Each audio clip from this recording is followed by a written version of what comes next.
Are we using this? Yeah, because it's Okay. going to be recorded in this event, so. So microphones are needed. Well, welcome. Like similarly to what our Friday interview was, we'll have a series of 15 questions. These are produced by each of us. We'll go randomly around the room and then do the best that you possibly can. So I will kick us off on the first question. Part of the New Prague Way is committing to excellence. As superintendent, it will be a large part of your responsibilities. In your first 2 years, what are your top 3 goals to deliver excellence? What benchmarks or measurable goals will you use to determine your success? Please be specific.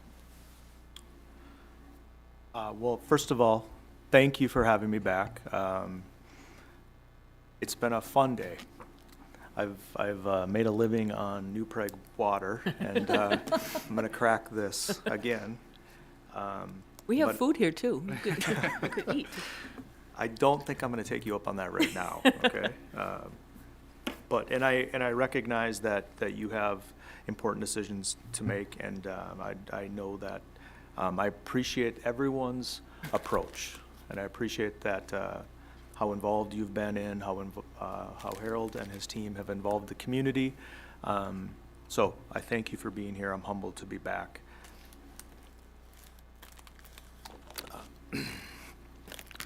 As I said before, the New Prague Way is the thing that got me the most excited.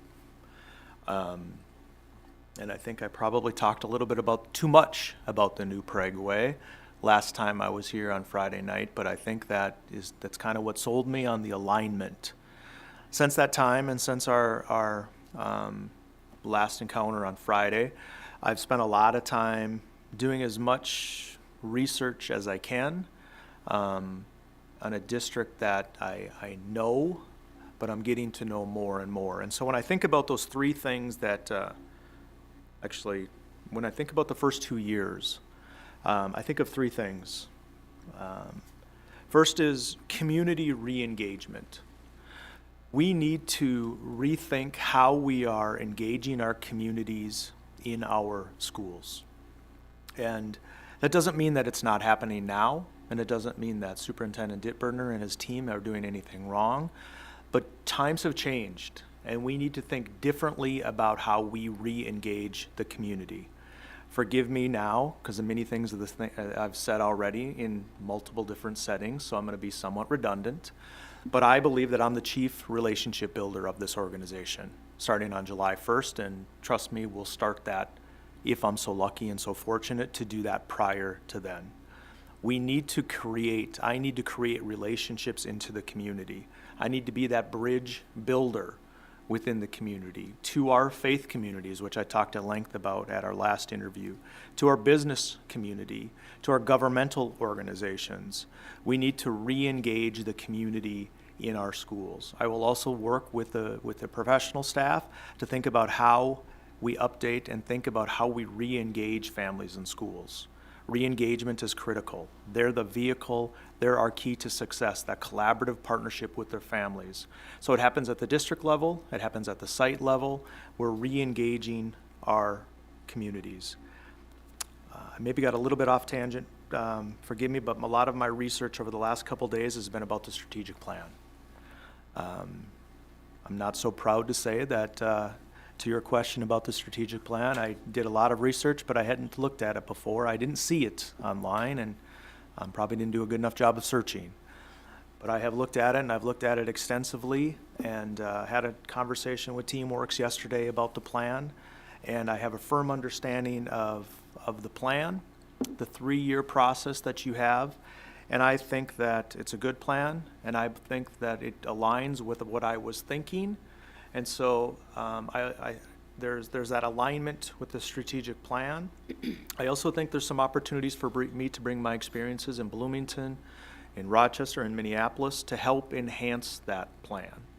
Some of those things are things I'm going to continue to discover, because we will always take the tack of asset-based leadership. We will always look at building upon the synergy that is already here, rather than working from a deficit-based perspective. So I can't tell you exactly what those things are, but that will be a part of, from the classroom to the boardroom, the alignment of the strategic plan and making sure that it is implemented effectively.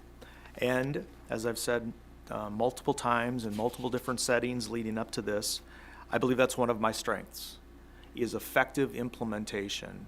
And one of the questions out there is, well, he's done it at the site level. And I will tell you, I think I working collaboratively with others, have done it at the site level, but I've also done things that have moved to the district level, working in collaboration with my partners in the district office, but also because of the model that we have continued to use at Normandale Hills. And so I think of family or community re-engagement. I think of the strategic plan, which I'm sure we'll come back to, and I'll share more about that. And I also think about operational. Mission critical is referendum. And I think it's challenging to speak about budget reductions for someone who doesn't have the job and a referendum, but my understanding, and it says somewhere in the literature, that this fall we're going to be going out for another referendum. And if that is the case, I'm going to be prepared from day one to help lead with you, collaboratively with you, to get that referendum passed on behalf of all of our students. And that goes back to, we will use the referendum and we will use that as an opportunity to re-engage the community in this process. So I myself will not pass the referendum, but I will bring some strategies, some ideas, and some thoughts to maybe think differently, and I think that will help us be successful. I hope that will help us be successful. But two things are critical to that: the re-engagement, the active engagement of our community. In order to do that, you have to communicate. We have to be clear and concise about what we're asking, why we're asking it, and what we're going to do with those resources. We have to show for the district and for the community that we are going to be accountable for results, and that starts with me. And so what are we going to do with these resources? How are we going to be accountable for them in order to convince them to pass that referendum? So I think of three things. I think of re-engaging the community. I think of effective implementation of that strategic plan. I believe we're on year one, so finding out where we're at, where we need to pick things up, putting the work into play from the classroom to the boardroom, and then it is operationally passing a referendum. Secondary, I have an enrollment study, I have a demographic study, and I'm going to use my experiences from my dissertation, the reasons why families make school choice decisions, to help in that process as well. That's secondary, but primary is getting that a referendum passed. Thank you. How would you deal with issues where there appears to be no consensus between board members? That would never happen out here, would it, Mark? It might. It might. One of the things that I was thinking about to a question last week is that I think we have to remember that we don't always have to agree. It's not a question of if there's going to be disagreements, whether that's at a classroom level, at a building level, at a district office level, at a board level. We shouldn't all agree. There should be diversity of thought and opinion. That's why you're here. You're representing different constituents. What I would ask, and what we will continue to think about and work collaboratively with you, is create conditions about how we disagree. And what does it mean when we disagree? And how do we conduct ourselves during those disagreements and after those disagreements? We are, you and I, working collaboratively, are the leaders of this organization. People are watching. That's important. It doesn't mean that we always have to get along, and that was not what we have to do. Let me step back for a second. Doesn't mean we always have to agree, but what we do have to commit to is that we're going to work collaboratively to celebrate that proud tradition, and then ensure that there's a promising future for all of our students. And so my track record is somebody who's a good listener, somebody who's good at uniting people, and not at the board level, but somebody who has also learned to be decisive without being divisive. And that would be one of my asks of you all, is how are we decisive? How do we make decisions? Not on the spot, but through thinking through things, through talking to the professional staff, to making sure that we have good input, that we have good data to inform those decisions, without making it one against the other. People are watching, we need to be held accountable, just like we would want our students in any one of those wonderful classrooms that I went into today with those building leaders. So I think that's really important. Thank you. Special education is an important component of our education program. How will you manage special education costs while still meeting student needs? This is when I say I'm married to a special education teacher, so I better make this one right. We need to have high level programming for all of our learners. Those who are at grade level, those who are advanced, and those who are below. And through my tours of the school and the facilities, there's lots of things that I'm thinking about. But one of the things that I had when I was at one of the buildings was Mr. Boothie and I were talking about how during his time as the Student Support Services, and forgive me if I'm not getting titles exactly right, that we brought a lot of those programs back into our schools. And I think that's fundamental and foundational, and that's very important because those students, just like the students who are at grade level and those students who are above grade level, deserve the right to be educated in their home district as much as possible. Is it true 100% of the time? No. So high-level programming, an infrastructure of support that starts in the classroom, then extends for those who are below grade level, who are at grade or above grade level, is critical. We also have to be, we have to recognize that we're working with taxpayer dollars in a time when we're making budget reductions. And so we have to find the balance between high-level programming for all learners, but also doing that with a fiscally conservative approach. And so I don't know exactly how that looks for each and every student, but I do know that a conservative-based approach to finance is critical for all school districts, even when it's not in a time of budget reductions. But we also have to ensure that every one of the students who walks through the door receives a high-quality education, and that includes our special education students. Describe your leadership style, including methods you have used to gather input, resolve conflicts, and make difficult decisions.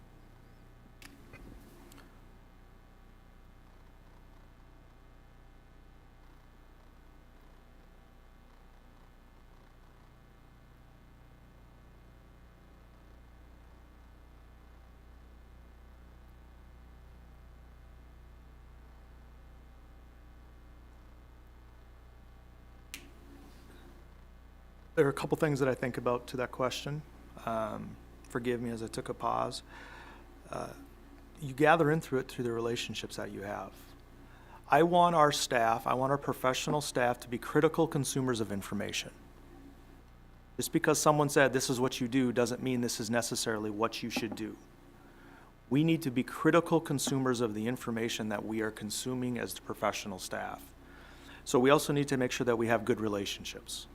We have to have an understanding of what it means to really embody that new Prague way, okay? So relationships are critical. I think you resolve conflict by listening, by being effective communicating, but effective communication is a two-way street. It's through how you discuss and how you share your points of view, and hopefully doing that in a clear and concise way that is manageable for others to understand, but also how you listen to their side and making sure that you understand their perspective. Again, it's not a question if there's going to be conflict, whether it's at the board level, at the administrative level. That's a good thing. That gives us an opportunity to really weigh what is working and what is not to find the best way forward for this organization. But you have to be a good listener. You have to be able to understand someone else's perspective in order to move forward. Doesn't mean you're going to make everybody happy. This isn't a world and this isn't a job where everybody's going to be happy. But I have found in my time that if it goes to the last point, that if I make decisions and I understand all perspectives and I make decisions based on what is best for students, that clarity of purpose, and for me that is maximizing the academic and social potential of all of our students, I can sleep pretty well at night. I really, really can. Doesn't mean I love it when someone doesn't love the decision that I make, but I understand that's the reality of this position and this job. One of the other skills that I bring, and it's hard to quantify, is that through my experiences, through my understanding, I I think I can understand things and get to the nub really quick about what the issue is. Get to that root cause analysis. I'm not interested in dealing with symptoms. I'm more interested in getting to the root cause of why these things are happening and what we can do about it. I need to bring people along in that journey and that discovery so that we're not just triaging things that are there, but we're really getting down to the point of what we need to affect and how, and that means long-term change. And so I have the ability, I believe, to understand the issue clearly and quickly, and also be able to convey that, articulate that to others so that they understand that, so that then together we can work to make the best plan forward. So I think relationships, I think listening, I think clarity of purpose, and I really believe it's about getting to what the real issue is, and then how do we deal with that from a student's perspective, a student-centered perspective. Thank you. Please share with us how you would determine if the school district is meeting the needs of all students in the school district. That famous word, all. I love how it's all caps Yeah. on my sheet too. That's important. The symbolism of that to me is really important. I was going to take a drink of water here, so I'm going to pause for a Fine. second.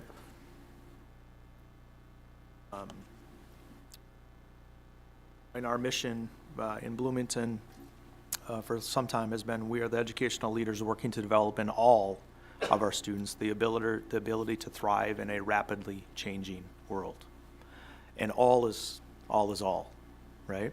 So I think when I look at this question, how do you determine if a school district is being successful for all of our students? I think there's lots of different things, but we need to be accountable to results. So this is data. This is how we're using data to make informed decisions. I have a pretty good idea, I have a pretty good feel that there are good things happening in your schools, in our schools, because of the care, the concern, and the professionals that are leading them.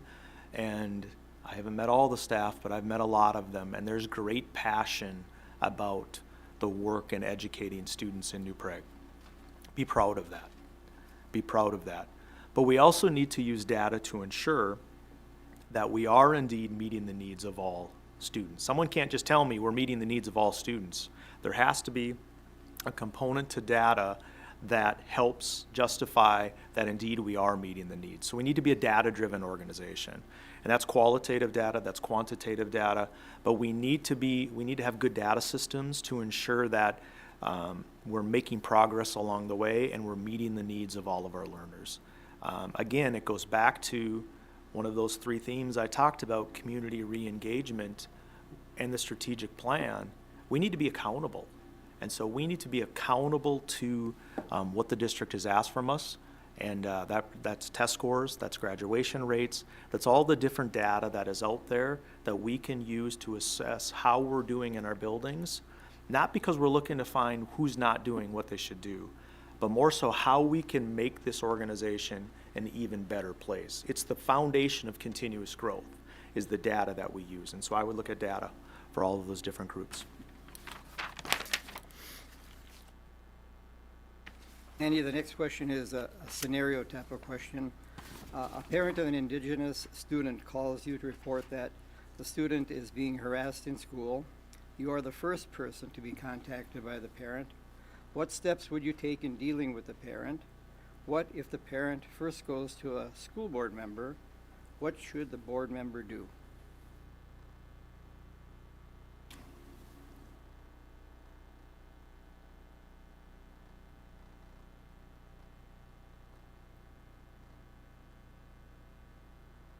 But these are always the very hard questions when you're the new person, and the hard situations, because you didn't ask someone to call you about this concern. I'm thankful that they have called you, because we need to make sure that we're making sure that all of our students feel like they're welcomed. But I would start with the communication protocol. I would ask to work through what communication you've had and what your protocol has been with the superintendent up to this point, from board to superintendent. And so if there was a high-profile situation like this and it came to me first, you would know about it. You need to hear about these things before somebody else does. And that's my vow and commitment to you. Not that I'm gonna love to say that this potential harassment has taken place, but you need to be equipped with that information so that you're aware that we are dealing with this. Then the next step would be, I would listen to that person, and my first question would always be, have you talked to the building principal? Have you talked to wherever they're at? Because that would be my next step to gather information from that point. So I've heard one side. I understand that, I respect that, I need to then gather more information, and that's when I would loop in the administrator at that particular site to gather more information, right? Because something is there, we need to do something about it. Our response then is based on getting information from both sides. But if it came to me first and it was something as significant as this, board members would hear about it from me as to be prepared, and so that you knew that we were responding to it. I don't know what the response would look like because I need more details about what actually took place. So that would be the first things that I'm thinking about. And one of the things that I would bring to the administrative team, the professional staff, is that communication protocol. If this happens, this is what I would want you to do. Just like if this phone call went to the principal first, I would want in that communication protocol that they let me know that something like this was happening. I then also have to rely on the professional staff to gather more information to help me in this process so that we have a full understanding of what took place and what we should do. The other thing that I have found success in is when these are never fun, right? Nobody wants to hear these things.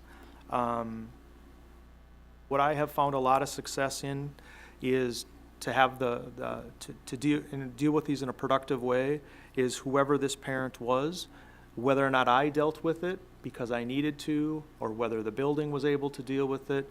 They'd probably get a phone call. They would get a phone call from me, not an email, but a phone call from me several weeks out to follow up. One of my jobs is to ensure that I can't solve every problem. I don't have the capacity to do that, and that's not authentic.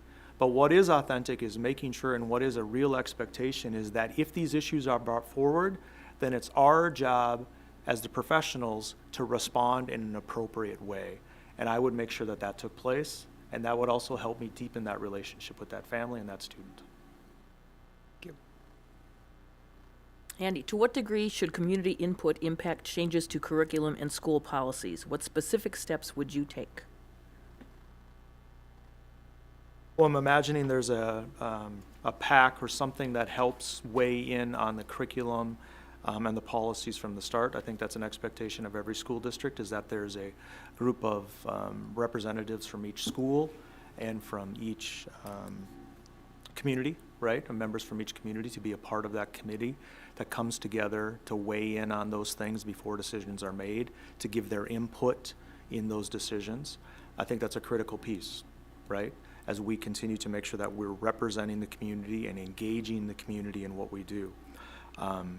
It doesn't mean that everybody is going to like the curriculum that we use all the time. But we have a process, we have a board process, a defined process about how we adapt curriculum, when we adopt curriculum, how we get input from the community along the way in order to ensure that it is fair and appropriate for our students. I think that's an ongoing process. It doesn't just happen at the beginning of a curriculum adoption. That PAC, I'm not so sure what you refer to it here, but that committee of parents, community members, staff members has to come together on a regular basis to be talking about adoption, but also evaluation of curriculum. You pull in data into this as well. If somebody comes to me and says they don't like the curriculum, then we need to come back and look at why, but also, is this curriculum providing the means for us in order to be successful? What does the data tell us about that as we make an informed decision? So I'm thinking about the proactive, the structures that are already in place, and how you rely on those people who are in those arenas and having those conversations. But also being critical consumers of information is what I talked about. I want staff to be critical consumers of information. That doesn't mean that every time someone is unhappy about a curriculum that we stop using it. One, that's not fiscally responsive. Two, it doesn't make sense from a pedagogy standpoint because staff needs to learn that new curriculum. So we can listen to them, and we should understand where they're at, and we should understand how many are there and how many share that same opinion. But as professionals, after we've collaborated, we also need to make sure that we're implementing with a high degree of fidelity the curriculums that we've adopted. Thank you. All right, Andy, this question comes from an armchair, like I said yesterday, an armchair educator who loves to look at things from the outside in. So, if you woke up tomorrow and had the opportunity to create a school system completely from scratch, what would it look like? So, anything's on the table: instructional delivery, the calendar, the community involvement, and then what steps would you take to turn that vision into reality here at New Prague?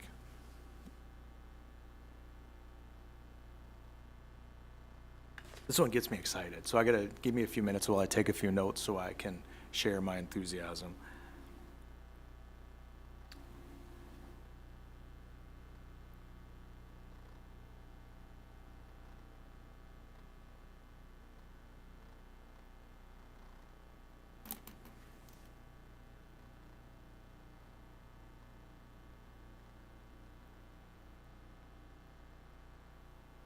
So, one of the skills that I believe I will hope to bring to this organization is a firm understanding of best practice. I think one of the jobs of school leaders, superintendents, and principals and the professional staff is to stop the pendulum from swinging from one extreme to the other. Too often we're looking for the silver bullet of this curriculum adoption or this instructional technique, and oftentimes best practice is right here.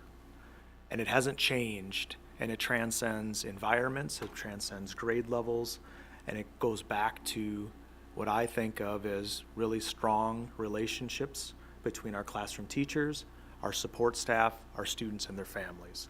So when I think of this, there's a lot to this, but I think of time. I think our biggest barrier to student achievement right now is time. And so one of our jobs is how we rethink time in our schools. So if I was starting a school, I would probably think about a 90-15 or a 45-15 calendar, where you're on for 9 weeks, you're off for 3 weeks, because if you look at data after 9 weeks, your behaviors spike. Teachers are tired of kids. Kids are tired of teachers. Teachers are tired of principals. No, that never happens. Teachers are tired. 9 weeks, usually you see spikes in behavior data. And so then an authentic break, and I'm not proposing this for New Prague because the calendar is a really controversial thing, but if I thought with just a different perspective, I would think about how we leverage time, and the school calendar is one way to do that. I think it's a really, really difficult thing to change, especially in a community where agriculture is foundational, right, to who we are. So not now, maybe somewhere down the road, but we need to think of time differently. We need to add more time. I think of going back to that pendulum can't swing so far. Best practice is a community-based school and a community-based approach. I believe it as a product of a community-based school.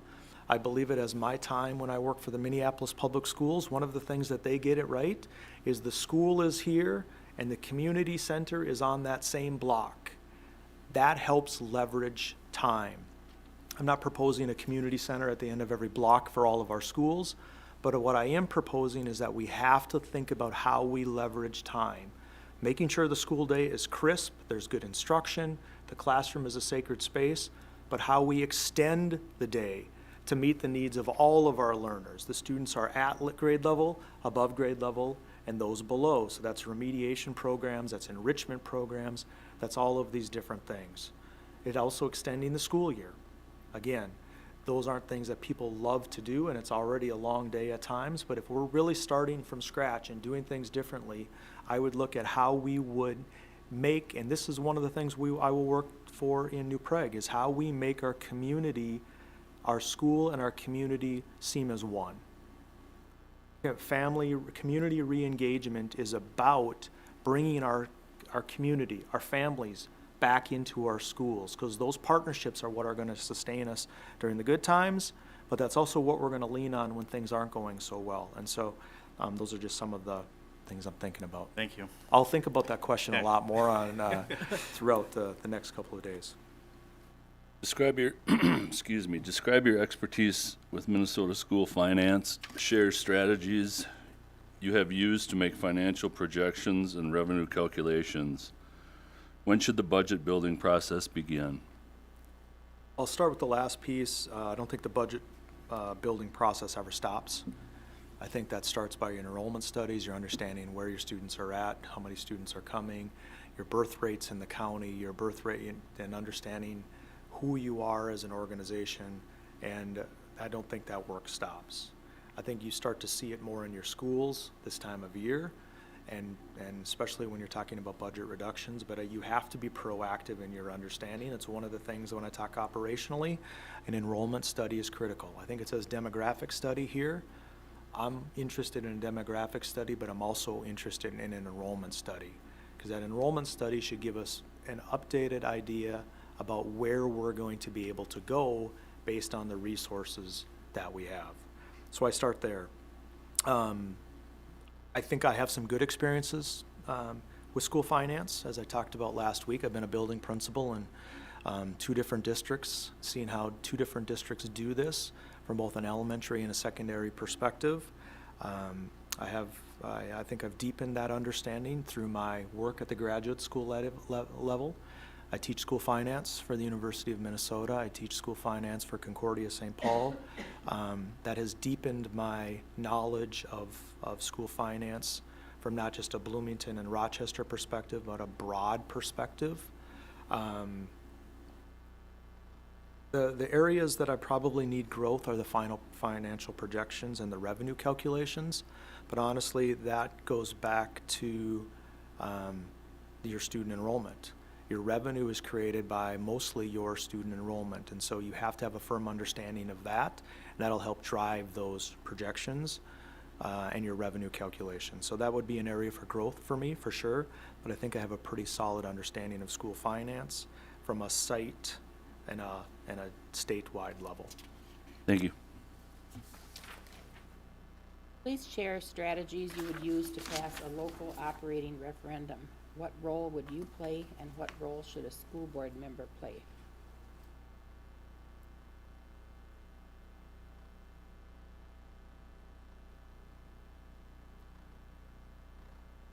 Talked about this at length last week, or last Friday, but I'll go back and I'll share some of my thoughts.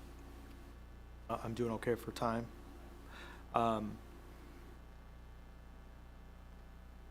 I think the time of, and again, this is no critique of you who've been on the board for some time, the current administration. I give you nothing but praise, and I will always give praise. But if I could, I would say that I think we need to rethink how we pass referendums, like I've talked about.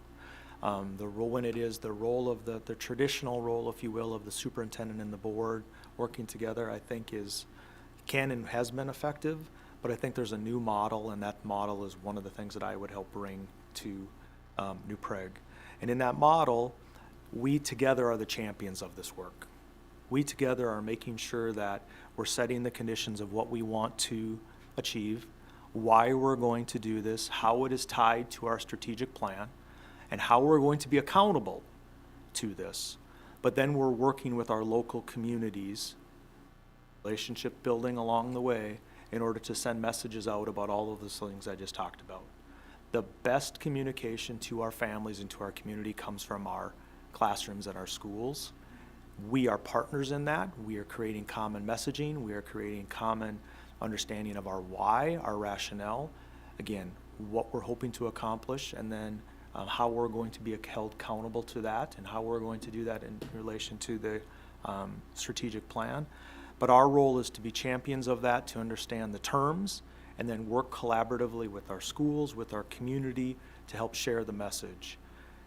There's great opportunities to do that here, because people are so prideful in your schools. We have to engage them. We have to engage our staff. We have to engage our principals and our district leaders, and we have to be bridge builders out into the community so that our Chamber of Commerce understands why, for example. They understand our why, our rationale, and how we're going to be held accountable. That's just one example of working in the community, but I think that is our charge and how we would do that together. What are the top 3 emerging issues in public education that school districts will face in the next 3 years? How will you address them?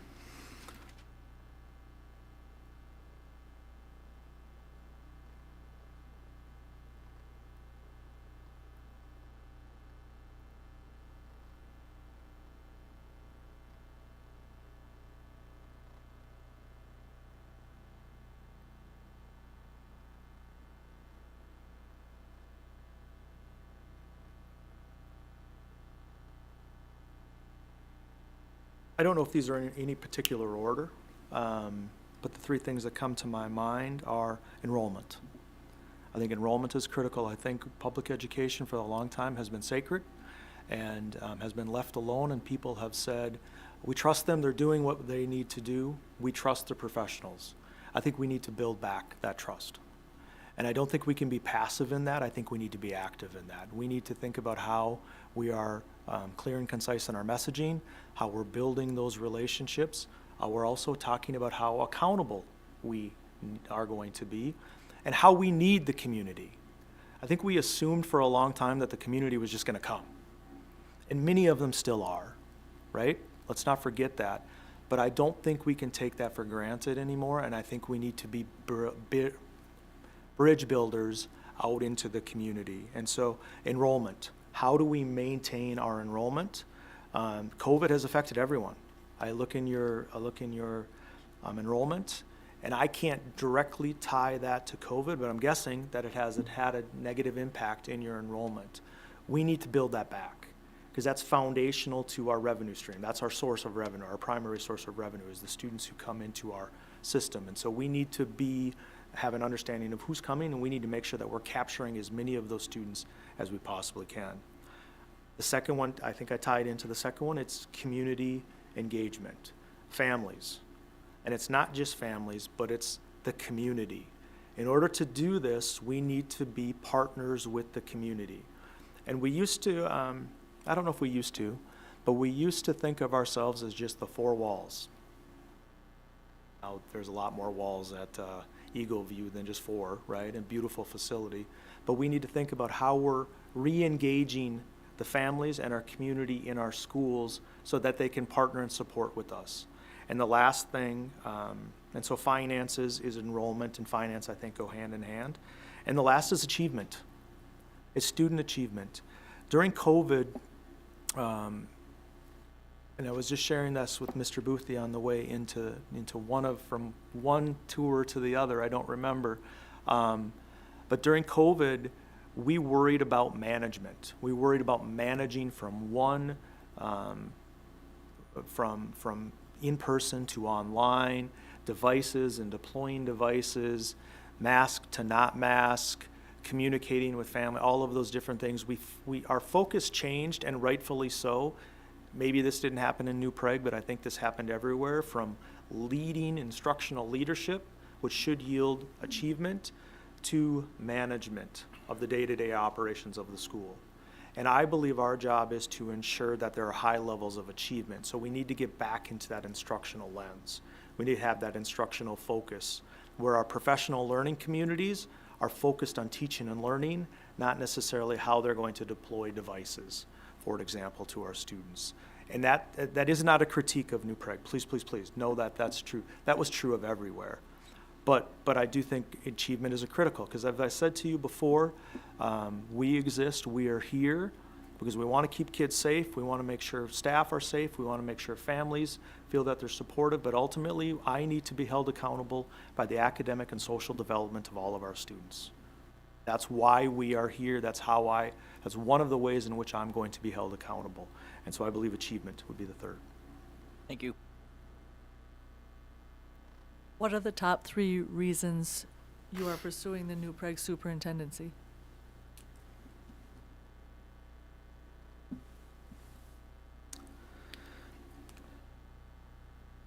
These multifaceted questions with all this are good. They're making me think, so thank you. This is about growth. For me, this is about it's about continuing to learn as a leader. So this is an opportunity for continued my growth, my journey as a professional educator. And I see this as a good fit. Leads into my second area. It's alignment.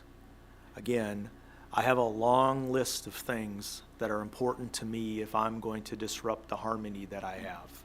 And it's not perfect, it's not great, but it's working pretty well for myself, my family, and the organizations which I represent right now. And so if I'm going to tempt that, then I need to make sure that I feel I can be successful in this organization. And the way that I, generally speaking, talk about that is through alignment of my personal, professional values, the New Prague Way, the strategic plan, all of those different things. I see that alignment as happening. And the last thing is, for me, this is about how I work in a community that I guess this goes back to alignment, that has the same values that I do, and a staff that shares the same passion for this work that I do.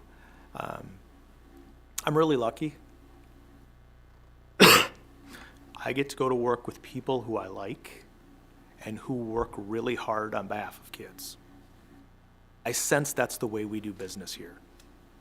I don't know them as well as I hope to in the next couple of weeks and months and years, but I sense there's a great synergy and a great passion about student achievement and working with families on behalf and working collaboratively and with families and with the communities to meet the needs of our students. And so maybe those go hand in hand, but I think about this as growth. This is my journey. This is my opportunity to continue to grow as a leader, and I think that's critical for the superintendent to be someone who continues to learn, continues to lead, and learn at the same time.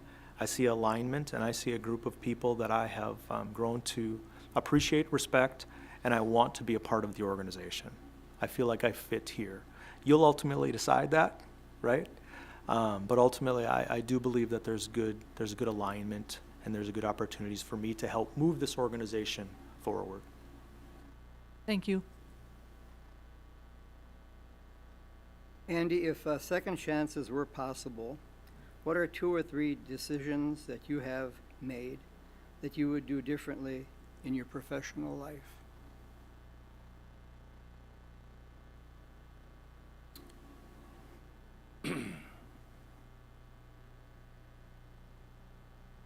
My wife always reminds me, Andy, there's no coulda, woulda, shouldas. Because I oftentimes will say, but what if I would have done this? And so I'm struggling with this one a little bit. Because I don't look at decisions that I've made or things that I've been a part of as necessarily being bad. I look at them as opportunities for growth. And they've happened for a reason. And I don't necessarily understand what the reason is, but it's happened for a reason, and I need to use that as a way to become a better person and to become a better leader. So if I have to think of second chances, bless you, I think I'll go back to this hope maybe it will help shape a little bit more about who I am as a leader. When I first started in Rochester many, many years ago, I felt it was important for me to make decisions so they knew I was in charge. I don't think I have to do that anymore. I think that I have learned that it's not about me, it's about how we work together to make decisions. It's not about positional authority. Now, that was a long, long time ago, and forgive me, so you asked me a question, I've learned that.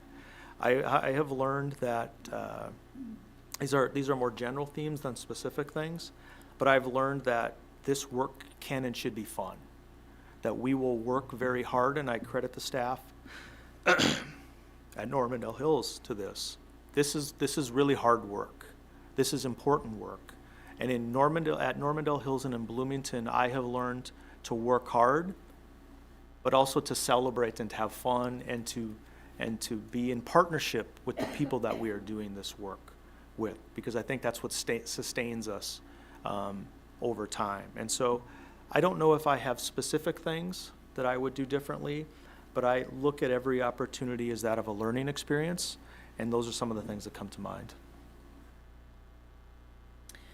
Andy, some consider New Prague a rural community, some would consider it a metro community. What challenges and opportunities do these conflicting viewpoints present for you?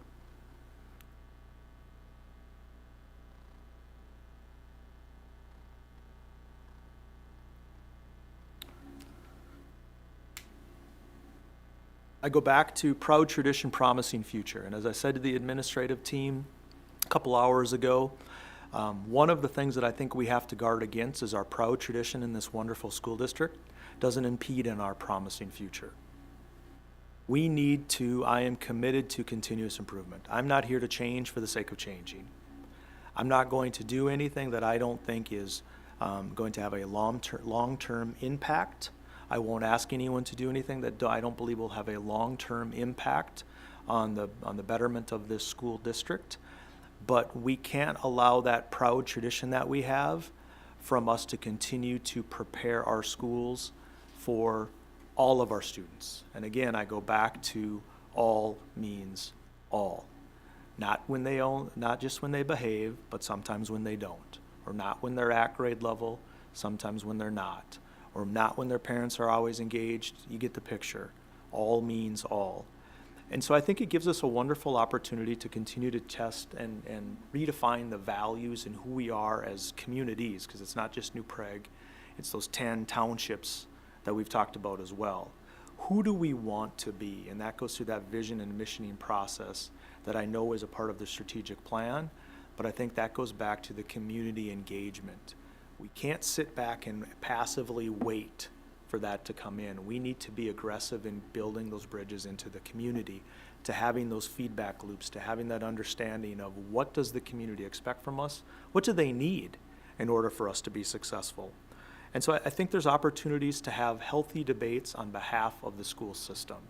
Again, it doesn't mean that being a metro area is wrong or being a rural community is wrong or right, whatever the case may be. It's about how do we do it together.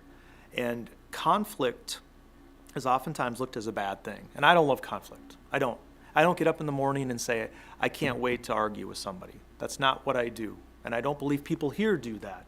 I don't think that is how we go about doing business. But I think we also have to think that that's a natural point for people to have different perspectives. And from that perspective taking and understanding somebody else's perspective, we can deepen our understanding of one another and appreciation for one another. And so I think it's finding a blend between the two and a commitment that we are in this together. And I'll go back to bullet number 1 on doing what is right for all of our students in Prague. That has to be our foundational piece in how we approach this work. Thank you. Andy, I have the last question. I adapted it last night, so I'm going to adapt it tonight. So I just want to leave this more open-ended. So, Andy Vomuth, what do you want to be known for? That's not on this page. It's It's an adaptation. That not, you've adapted 15? yes. Okay.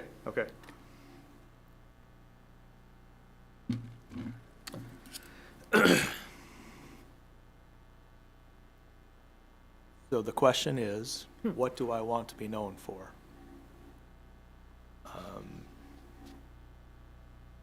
This work is important. I appreciate this opportunity, but I'm a dad first, and I'm a husband first, and I'm a son first. And that's true of all of you, and that's true of the professionals, that we have to have a balance between our personal and professional life. So what I want to be known as, I hope someday to be known as a great dad. I do. A couple years ago, I thought, I've done the first 10 years pretty good. Now they're a little bit older. Now I realize that I've got some more work to do, but I love it. I have 2 passions in my life. It's my family and it's my work.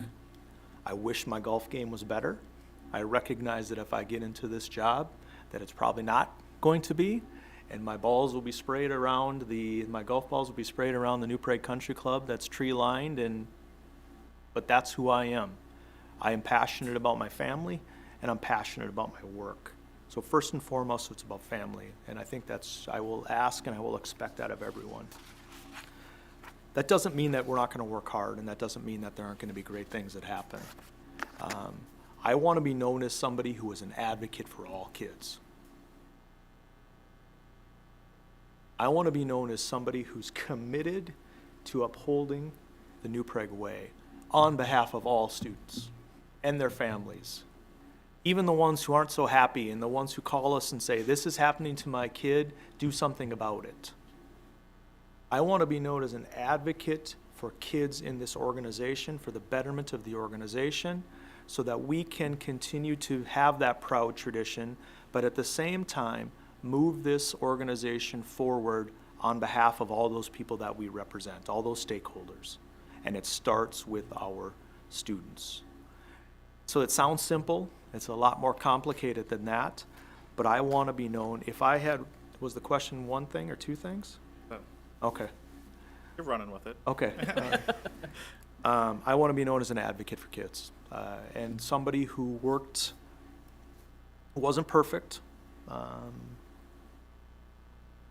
don't think that's realistic, but somebody who's an advocate for kids, worked collaboratively with others to ensure that kids were safe, that they had opportunities to learn.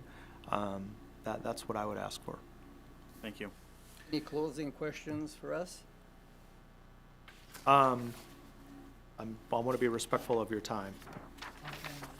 10 minutes? 7 minutes, That- 6 minutes. Harold, Tick, tick, tick, tick, tick, tick, tick, tick, tick. Harold is, I've learned a couple things about Harold. He's tough. Don't mess with him. Yeah, I have a couple questions and I have a closing statement. So I think we talked about this a little bit, forgive me. My question to you is, and I'll just open this up to you, how can I work with you for your continued growth? One, as individuals on this board, and two, as a board, as a collective. What can I do to support you?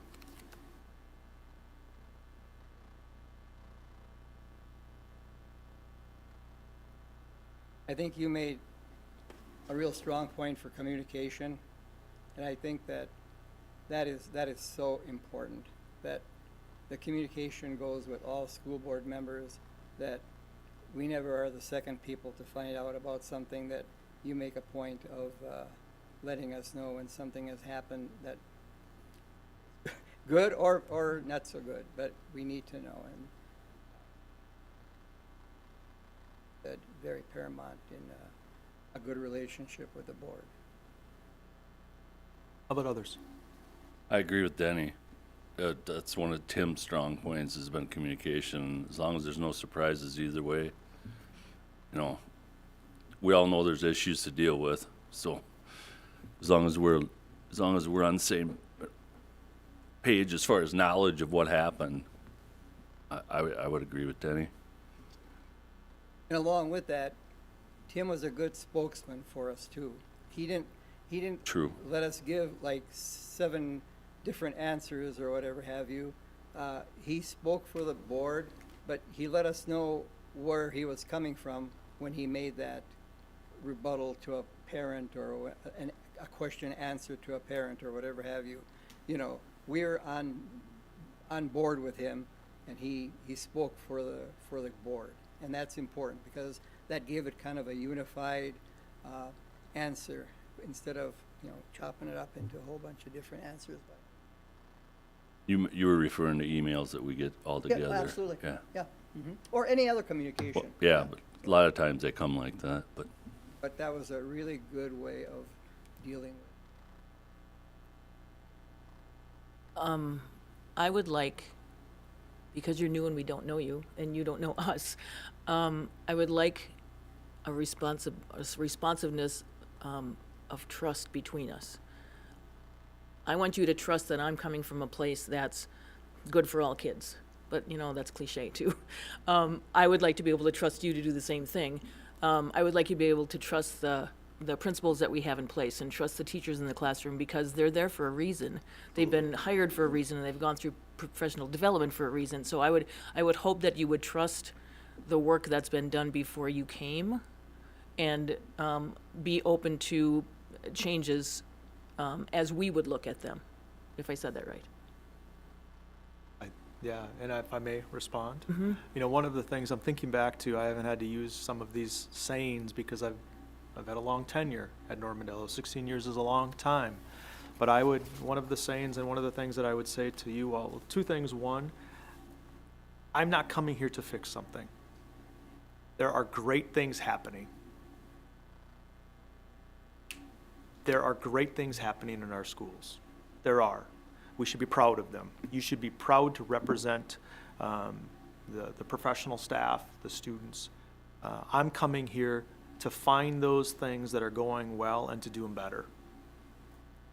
And building from an asset-based perspective. I truly fundamentally believe that, because we're never going to fix everything. Instead, we have to build upon our strengths. We have to acknowledge at times that there's areas we need to grow, but that's critical. I will always take that perspective. If I don't, I want you to call me out on it. Next thing that I would say to that is, I'm going to treat you and make judgments of you all based on how you've treated me and how I've seen you interact with others. Fair? I would ask the same respect. Fair enough. Thank you. I will have opinions, and people have opinions on the superintendent. I'm sure. It's easy to play superintendent. It'll go into my closing remarks. I hope to understand from a different perspective and a different lens what that is, but I will treat you with the respect of you, how you treat me, how you treat others. I would just ask for that same respect. Thank you. That was kind of building off of what Karen said too. I think the first thing that popped into my head was building the relationships. We don't know you beyond what we've learned in the interview process and that stuff, and you don't know us beyond what you've watched on the meetings or what you've seen here. And the interaction, I think, and learning to communicate with each other and knowing everybody's personal style and where they come from. Yeah. It kind of helps you to communicate with that, because everybody communicates in a different way and has their own passion. I think of the art and science of leadership, right? I can't do it. It's good classroom instruction is differentiated. It's there to meet the needs of the students based on their unique circumstances. And I think leadership is a lot the same. And that gets that cadence of communication that I talked about last time, and I'm running short on time, so I won't get to that. But I'll prepare you, if I'm so lucky to get to this job, the 3 questions I'm gonna ask you: what's working? As we start to build that relationship, what's working, what's not, and how together can we make this a better organization for all? It's my listening tour, and it'll be here, you'll be first, it'll be with the principals, it'll be with the district office staff, it'll be with teacher representative from the different bargaining units, it'll be within the community, it'll be, my first 90 days is about understanding the organization from multiple perspectives, and that starts with listening. It also means that you need to get to know me a little bit too, and I respect and I appreciate that. And to your question earlier, what would I change? I used to be very guarded, and I still am. What? Like, what would I change professionally? You were a what? Very guarded. I'm an introverted person by nature. That's just who I am. I think I can play extrovert and I can do it okay, but I have also learned in my time that the relationship, and it needs to not just be professional, it also needs to be personal. And you need to know me from a personal perspective as well as a professional perspective. I'm not going to tell you all of my personal issues. I don't have a lot of issues, thankfully, in drama. I really, really don't. I don't. Kids and a job, passion, and a wife. Kids and a job, those are my things. So there's not a lot there, but you need to understand me, and I've learned that I can't be as guarded sometimes as I have been in the past.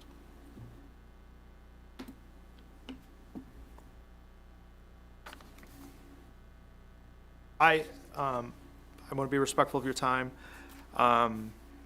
And you've heard some of this, but I think it's important for me to articulate why, my why. It's not being nervous. I believe I can do the job, because it's not about me, it's about the we.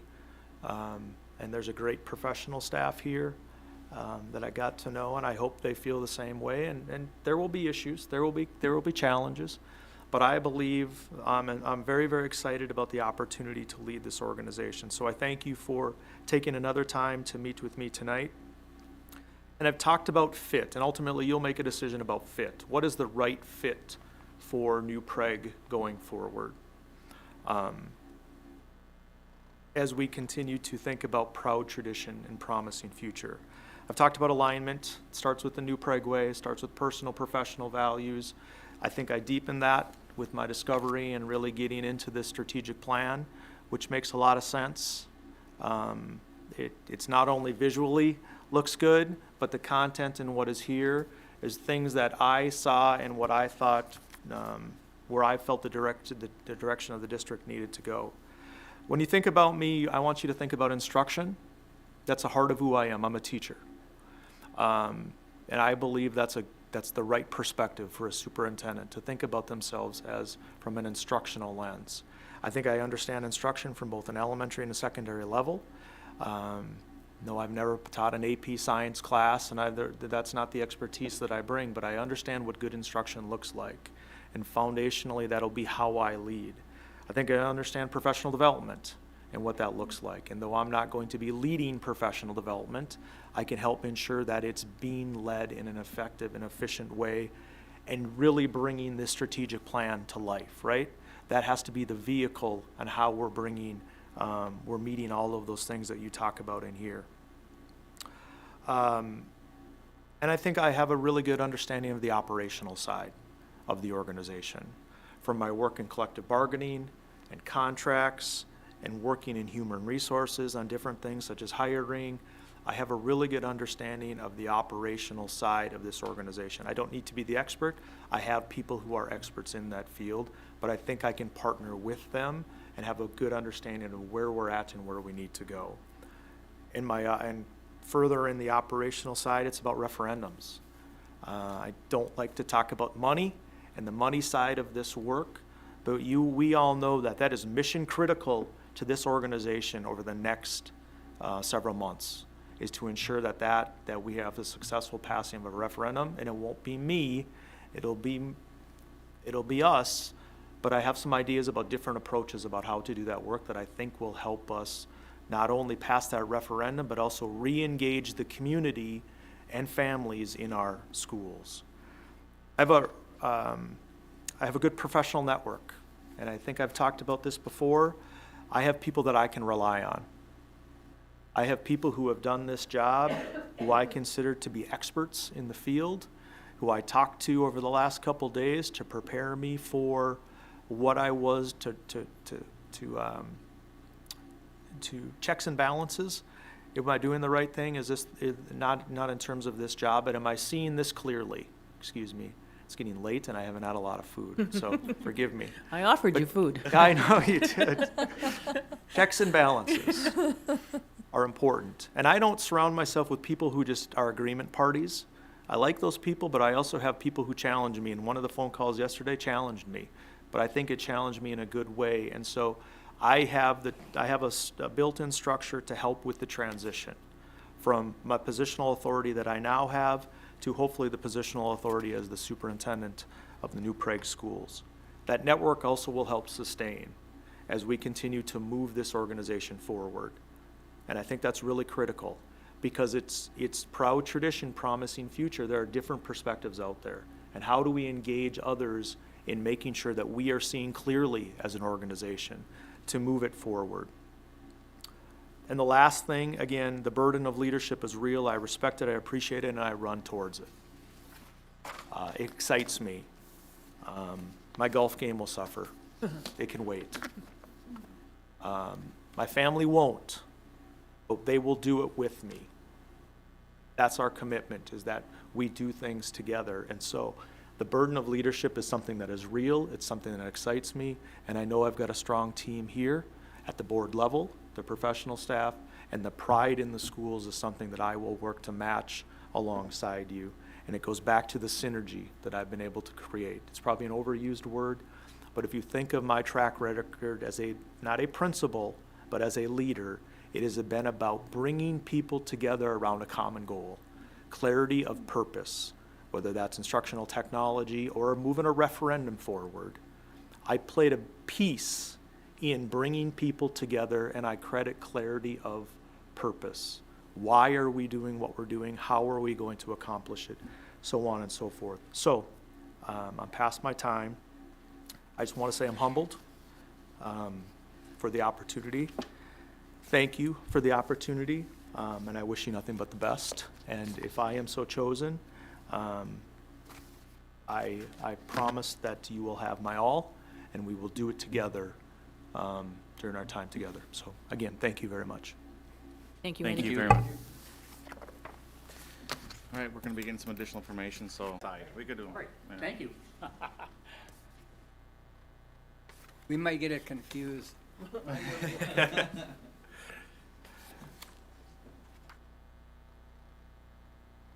I'd shut it off, Sandy, but no.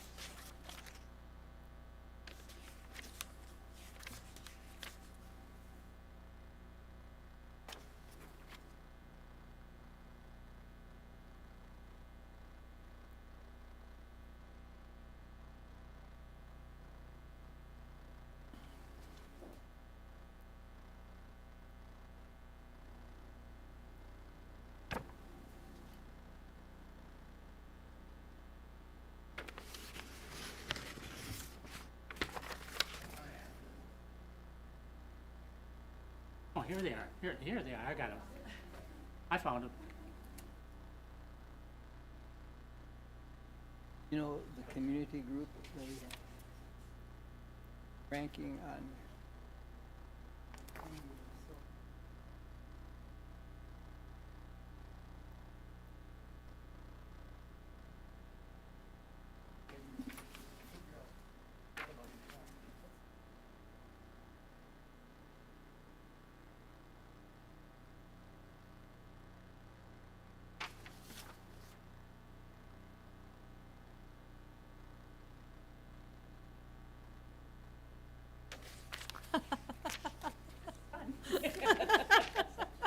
That's what you wanted to do, right?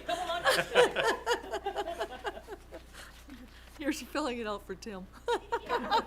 Oh, please do that. That'd be fun. Can we do that too?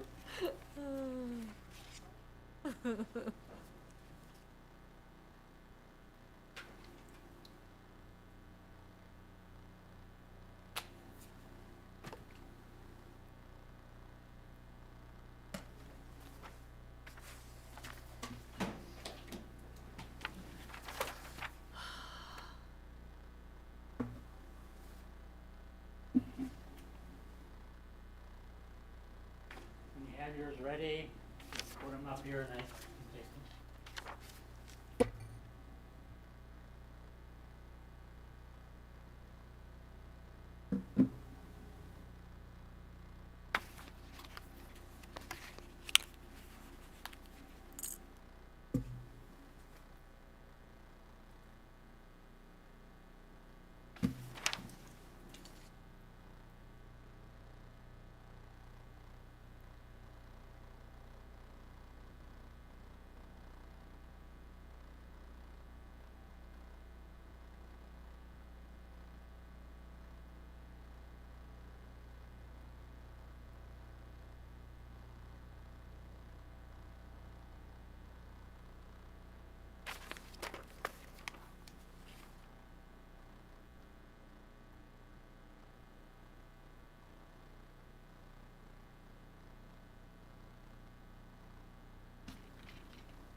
It's over here.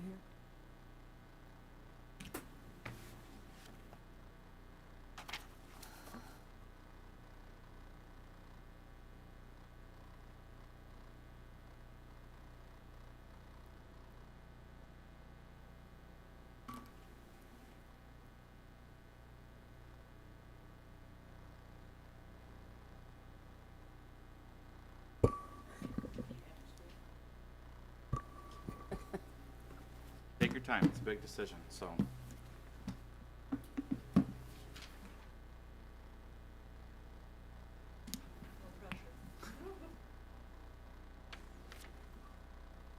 The good thing is I don't think you can make a bad choice.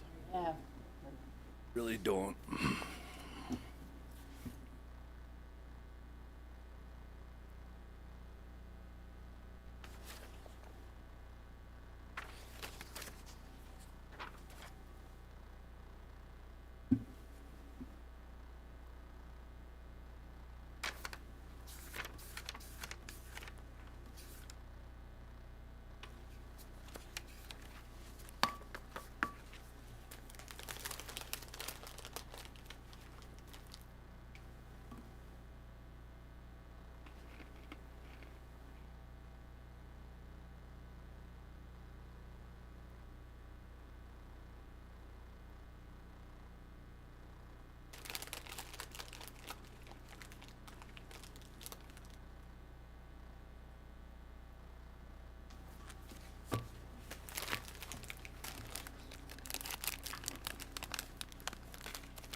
What kind of teacher is that? Take a bathroom. Yeah. The kids who feel Yeah, pressure take a just break. because everybody else is done. Then we'll start the meeting at 7:15 roughly, so.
Sure, I mean, yeah, we can.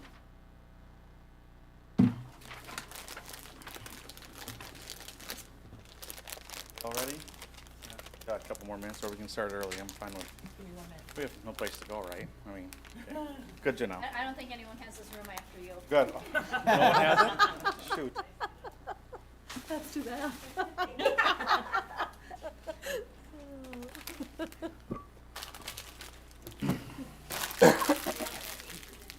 driving class.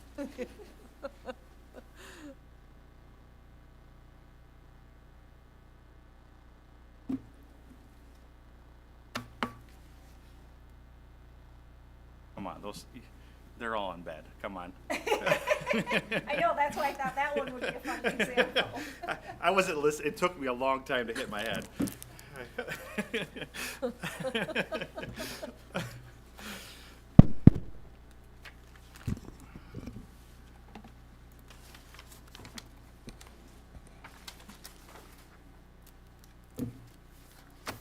Okay. Ready? All right, I would like to call Independent School District 721 to order. Janelle, please note that all members are present at 7:14 p.m. Let's please stand and say the Pledge of Allegiance. Of the United States of America, and to the republic for which it stands, one nation, under God, indivisible, with liberty and justice for all.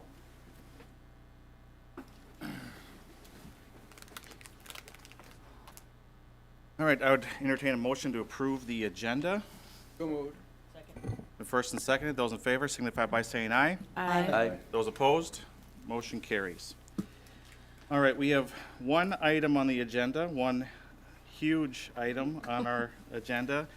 I guess before we move to that piece, I do want to take a moment just to first thank Harold and his team and all the community members that participated in this. I mean, this has been a very, very thorough process. I mean, I think that's one thing that I was worried about coming into this was like, are we going to be criticized for not getting enough feedback? I mean, we have gotten pages upon emails upon, comments from people, and I think this is going to be a well-informed decision.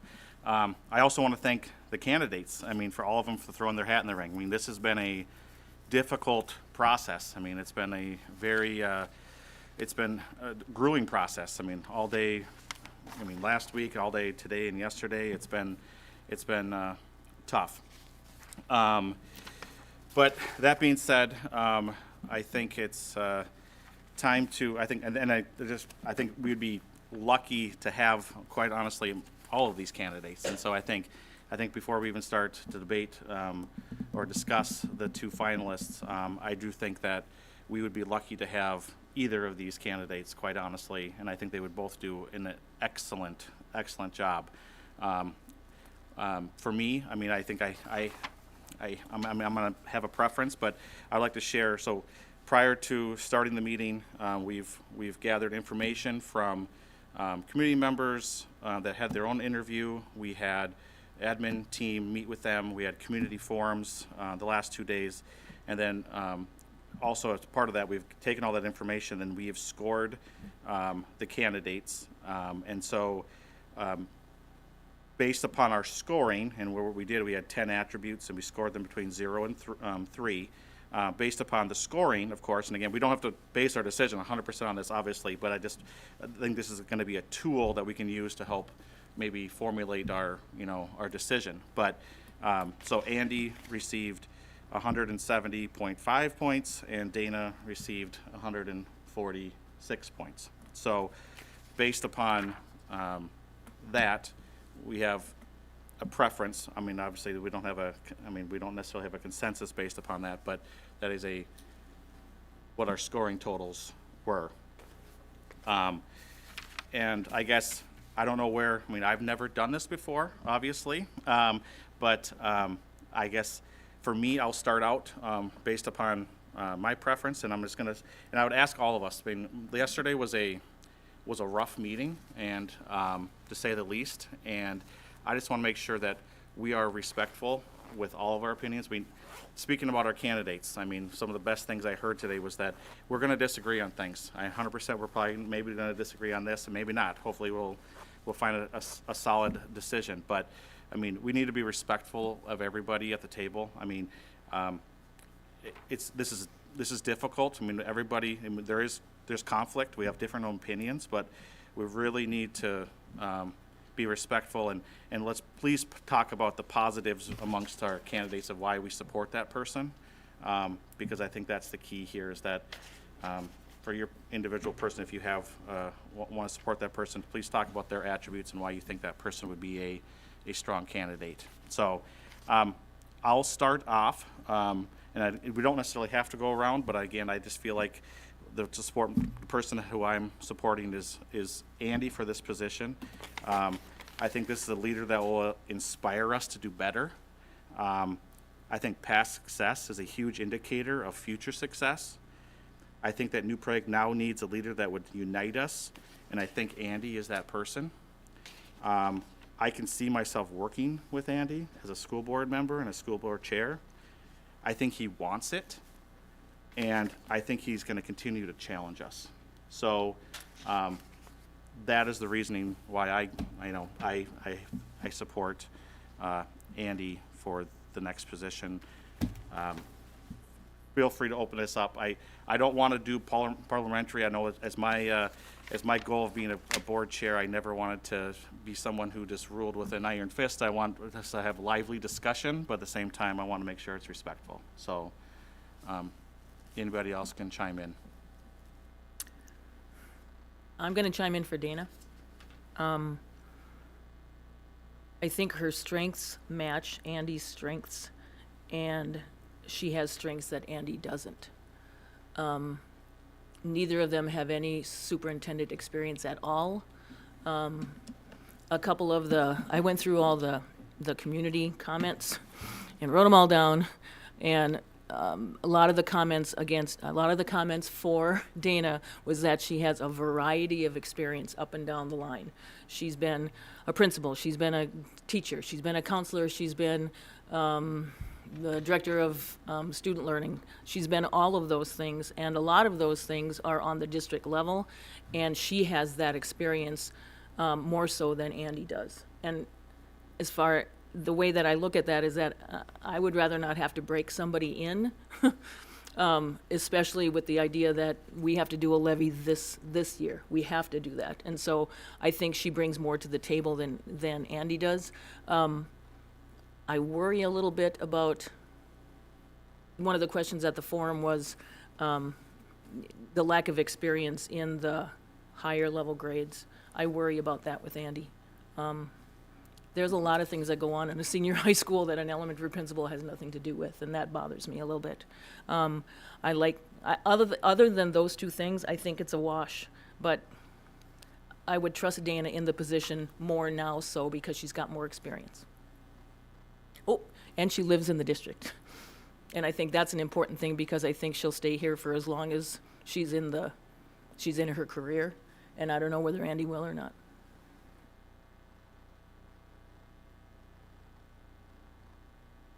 For me, I support Andy for 4 reasons. One, in the staff reviews, he's widely supported by the staff. The second reason is that, I believe that everybody's intention is to do what is best for all students. He is the only person who I've heard talk about it that makes me actually believe that he can deliver, and with a wide variety of backgrounds and things like that, which is one of the concerns I have with whoever leads our district. The third reason is unanimously all the outside community support I've received for any candidate, every constituent email and every recommendation from everyone I've talked to has been supporting Andy. And then the fourth reason is he's the only candidate that spoke that I think could get me to get on board with the levy and trust him in the levy process. And that's a big thing because I'm very big on focusing in on the academics before I'll support a levy, and I believe I could go and support a levy with Andy.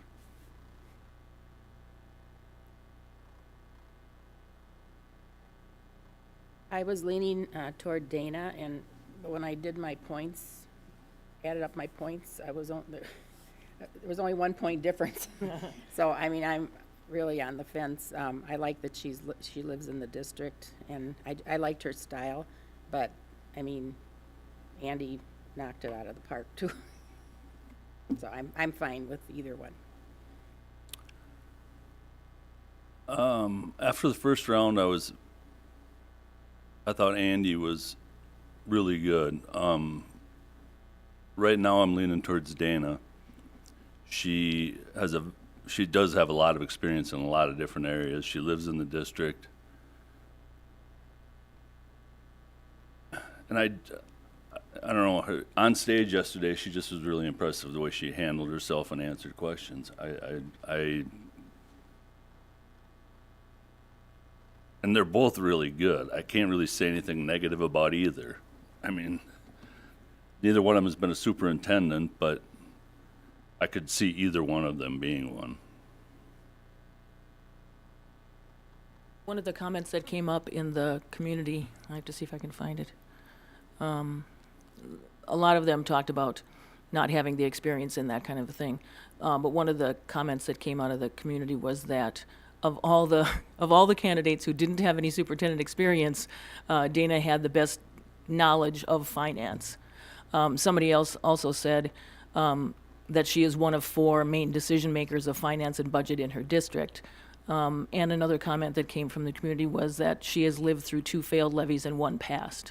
And that's something that Andy had too, is that he had lived through a failed one and lived through a passed one. But my impression is that Dana has more hands-on knowledge of that than Andy does. You brought up a good point. She's from Wayzata, so I just see her level of dealing with a wide range of people. Her position's now an executive something. She's the executive coordinator of teacher and learning. Yeah, I mean, I can't imagine the diverse amount of people up there and what she's dealt with emotionally, financially, and everything, so.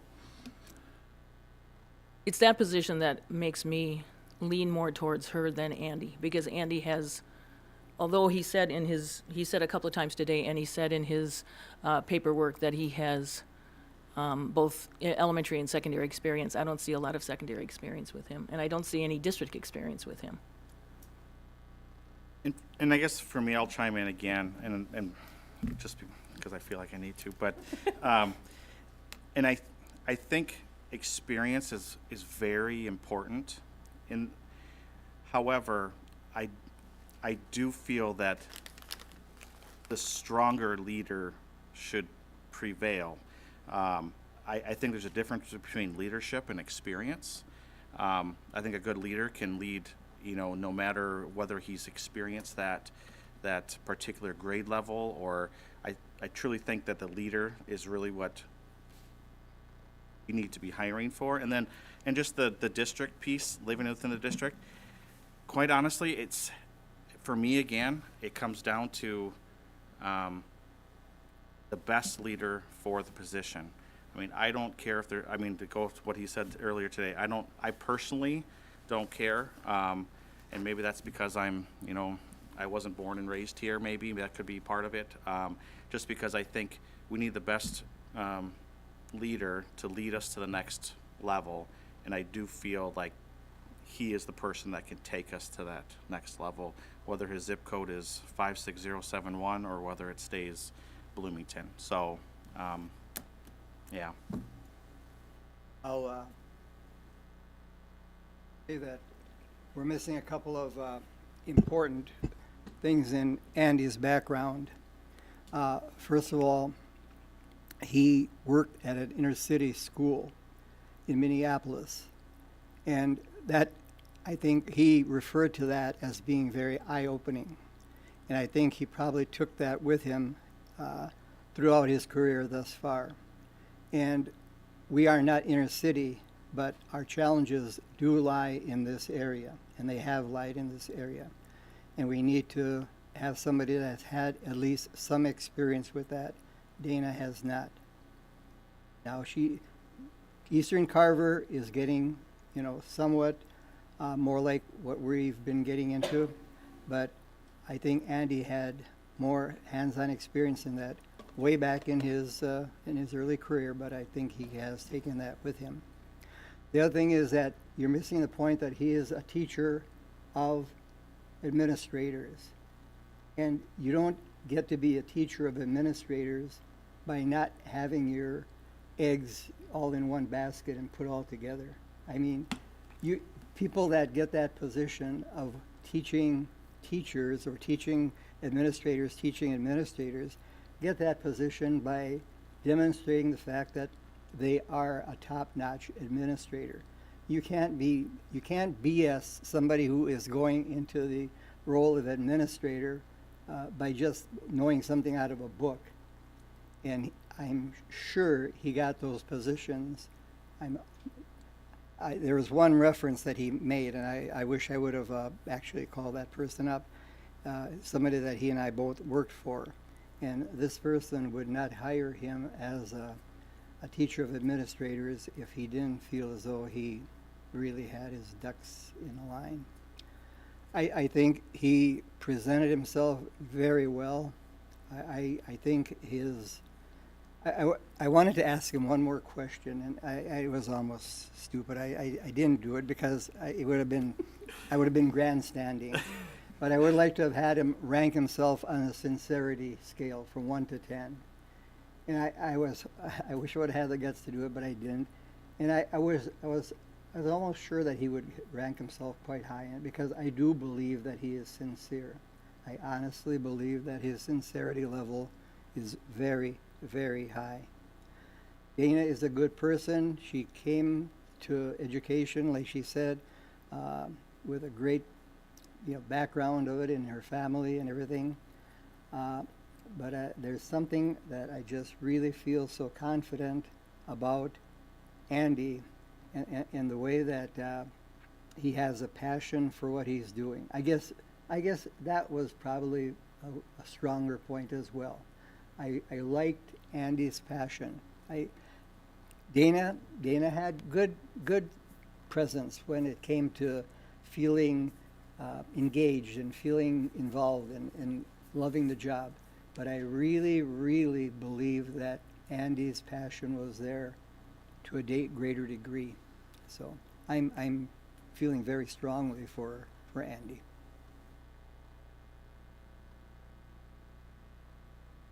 I guess that leaves me.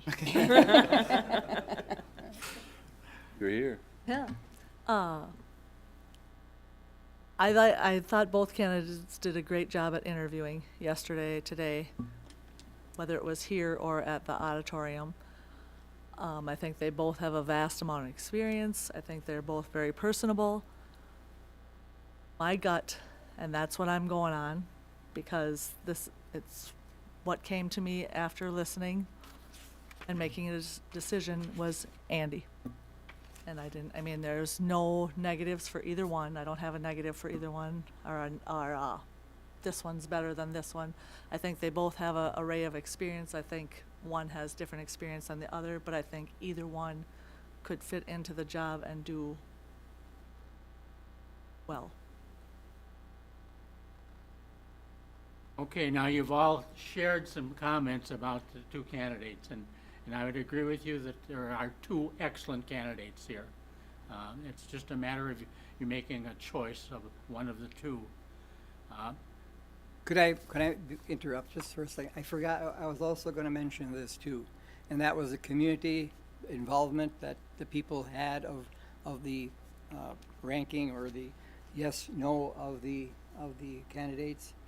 And it was a perfect 12 for Andy, and it was a 6-5 for Dana. I forgot to point that out. And to me, that speaks a lot as well. Go ahead, I'm sorry. No, I'm going to go then too.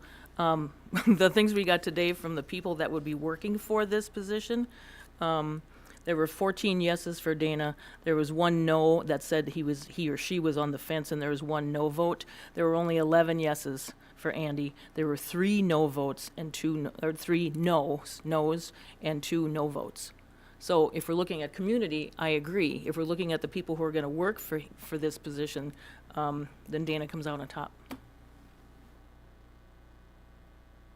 No question, we have a lot of information. At some point in time, you Yeah. can continue to discuss. Yeah. But at some point in time, you're going to need to decide to offer a motion to offer a contract subject to negotiations to one of the candidates.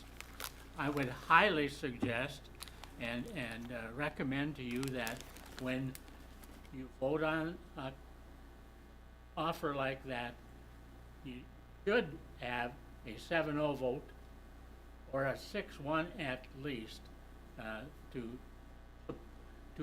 express your support also for that person who's going to be And I think it comes down to what our policy was. Remember when we debated the policy about, you know, the board conduct, right? I mean, I think we've all talked about who we support and, I mean, who rises to the top for us. But I think at the end of the day, I mean, if we have a vote, I would appreciate from all of us that even if the number one candidate, that we aren't, you know, that maybe it's not our number one candidate, but we get behind that again, remember? So like, just because we have a disagreement at the board table, I mean, we support that candidate. And I don't think any of us are gonna try to not support the person, whoever is our next superintendent, but I think it goes back to what we talked about in our board policy, is that, you know what, just because we disagree on this, at the end of the day, we have to go out into the community and make sure that we are in full 100% support of this person, because it's a big job, so it really is. I would entertain a motion Wait, at can I this say point. something? Go ahead. Is a no vote then going to be looked at as a non-support of Andy? I mean, I guess I'm here to vote my conscience, and I would like to do that, but I don't want to step out of line either, you know what I mean? Can I abstain? Oftentimes, if candidates don't have a 7-0 vote or a 6-1 vote, they may choose not to accept the offer. And I think we've made this, I mean, I hope the candidate who does get this position would look at this meeting and look at this and say, you know, just because someone voted no doesn't, I think everybody has shown that, I think these are two really strong candidates, and that just because one person votes no, at least that's my feeling. I think someone would look at this meeting and say, I think this was a good discussion, and we had a lot of information, and just because we didn't vote that person number one, I would hope that person wouldn't feel that way, you know, if they see this, they see this debate, so. And Personally, I'm not gonna vote yes for Andy after I just spoke up on Dana. you know, I'm not and- gonna not support him either, but Right. And one thing that we could do is we could break it into a two-step process. We could do a motion for primary support, and then if we separated the offering the job, that would give everybody an opportunity to voice their primary support in a vote, and then go to the contract offer and become more unanimous if we wanted to go that way as well, if that would make you feel more comfortable as you guys You have to look. say that again, I didn't understand it. So you could break it up into two pieces, where we could say we could hold votes on our primary support for each candidate. So yes and- or no? Yeah, but yes or no. Okay. And then separate the offering the contract out. And then so be that- unanimous on the contract? And then be unanimous on the contract. Right. Could be a way Okay. to meet both those needs, and a superintendent candidate who can't understand that, well, we might have made a mistake. Yeah, right. And I think so too, because I think no matter what, whoever we end up picking here and voting for, I really hope that we have that, when we have that contract in hand, we're Yeah. going to approve it as a board, that will be a 7-0 vote. I mean, I would expect that, and I mean, I'm not going to force anybody to vote yes on something they can't vote for yes How for. how do the financial things work? Is there something to say that Andy has less experience, so we offer him less money? I don't know how that works. It's a negotiation. It It's a will, negotiation So, piece. so what we're entertaining a motion for is to enter into a contract negotiation right, at that exactly. point. Okay. And To so, offer the contract, but the contract at this time has not been negotiated. Okay, okay. Details of the contract are going to include salary and benefits. Right. And that basically is the greatest thing in a contract, plus a percentage increase from year to year. And Okay. I want to ask one more question. and you should decide as a board who's going to decide what that contract content will be. Is it going to be, sometimes it's a board chair, sometimes it's a financial committee. so we have a board, we have a Personnel committee? a negotiation negotiations. committee. Okay. So I think a strategy we could do is work with the consultant, Ed, to negotiate, get the contract in a form of that it's in paper, and then work with him on that, because based upon, I know we have district, we have district comparables and financial, based upon what this position pays for our particular district, and also, based upon our size and our geography. And then I would like to bring that to the board negotiating committee and make sure that committee can make a recommendation then to the whole full board. board for us to then approve at that point. So That that's, will not all be done tonight. no, no. Good Lord. We've got time. Tomorrow? Tick, tick, tick, tick, tick, Okay. tick. And I think the approval would happen on, I think we've tentatively marked that for like March 27th, the regular meeting. So that, right. we're hoping that we have that negotiated and completed by that regular meeting scheduled in March. Okay, So, thank you. I was thinking back to when Tim was chosen as the superintendent, and it's already too late to do this process, but I remember, I think we each voted, we wrote a name down or something and handed it to the consultant, and it was 6-1. And so then somebody made a motion, and then it was a unanimous vote, so nobody knew. sure. I mean, I think I this mean, point, we're it's already- it's Well, probably too cover's late at this blown point, 'cause I now. think we What's all, We've already committed ourselves. Everybody sees us, so. There's something I'd like to share with you, Karen, and that is, I have one, when that question about regrets, came up, one of the regrets I have as a school board member was voting yes for a candidate that I just could not really stomach. I just could not offer him that contract, yet I went along with everybody else, and that was one of my biggest regrets. I would have liked to have had that vote over again and stuck to what I felt that time, and Thank you. that was. Don't get second chances many times. True enough. Okay. so do we want to do it by roll call vote of yes or no, or do we want to make them, so we can do a roll call vote. So, It's a roll call that's not official. Mr. Clerk here, It's you. would you please do a roll call for yes or no for each candidate? Okay. It's been moved and seconded. We have had the movement and seconded to offer the contract to, I think we want to do I guess I'm requesting a roll call vote first for just a yes or no for each candidate. So Andy, yes or no, Dana, Okay. yes or no. At this time, I'll entertain a vote for either candidate, Andy or Dana. How do you vote, Dan? Andy. Kim? Andy. Mark? Dana. Matt? Andy.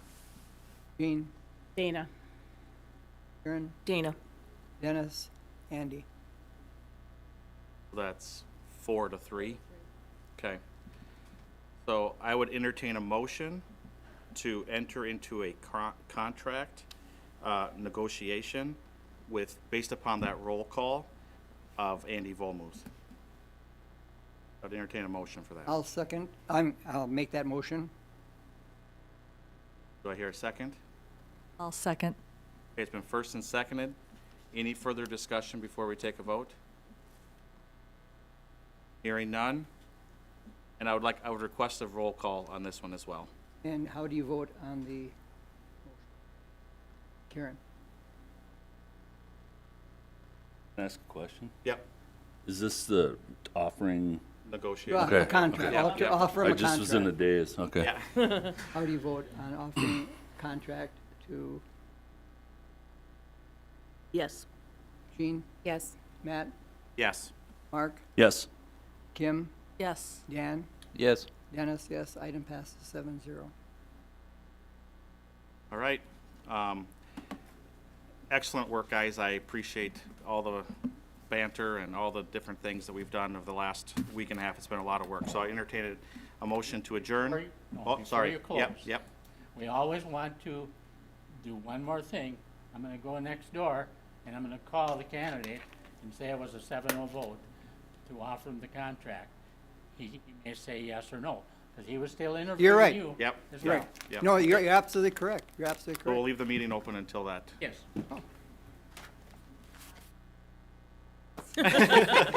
Yes.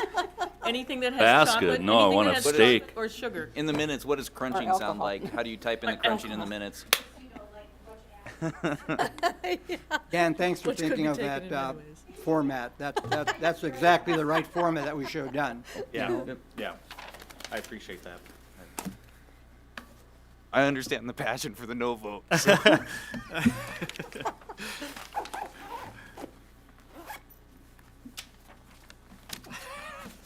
On the phone, he's just going to say yes to negotiation. I'm actually good too right now. That we, Is there chocolate left in there? You take the No, chocolate, that's I'm all gonna right. have to hurt you. No. There's cookies in there. I don't think this one's chocolate, it's salt. ain't it? I'm good. This is sugar fruit snack. It's I'll got take a fruit in the popcorn title. again. I'm gonna go binge eat tonight. Now, wait, I asked this, but I don't know.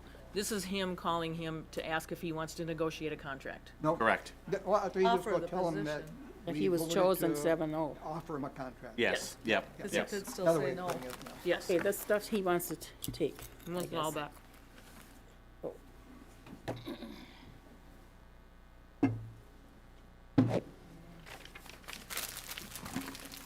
The Bible. I forgot my big booklet at home, so. I came straight from work, so I didn't make a stop.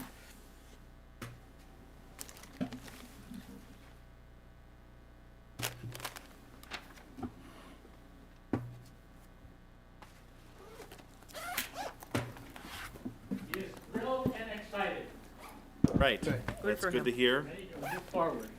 All right, I'll entertain a motion to adjourn. So moved. Second. Been first and seconded. Those in favor signify by saying aye. Aye. Those opposed, motion carries. Good evening, guys. Even though the meeting is over, Yeah. I also want to express my appreciation to you on behalf of myself, Ed Waltman, and the Service Co-op for having the opportunity to get to know about the New Prague Way and all the things that we've learned about this great school district. I tell you, you have a lot of good things going here. And I think that things will go well in the future as well for you. So thank you very much. Thank you. Thank you. I will also be sending job, you, Harold. I'll also be sending all of you an evaluation form of our process. Because we need that feedback so that we can make some changes if necessary in the future.